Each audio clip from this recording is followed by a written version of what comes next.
In this video, I'm going to show you how you can easily report YouTube channel. Be sure to watch the video to the very end so you don't make any mistakes, and of course do not forget to like this video and subscribe to my channel. Thanks guys. So let's get started, and the first off, open up YouTube app.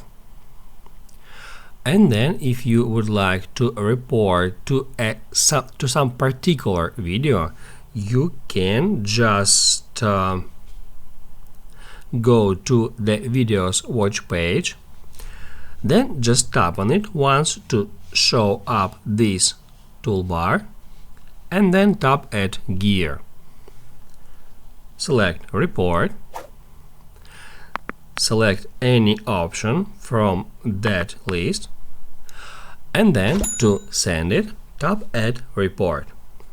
If you would like to report an entire YouTube channel, first of all, you need to go to that channels page in that way.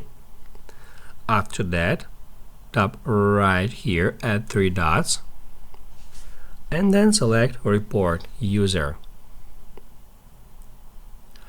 Then select an issue like violent threats, hit Add Next, then select the exact videos. We can select multiple videos at the same time, and then on that step we can add some additional notes. Just enter here, just describe your issue, your problem. Just enter here any information that can help YouTube support team. Once you are done with that, tap at Done, and then tap at Submit to send a report. That's how you can easily report a YouTube channel and YouTube video.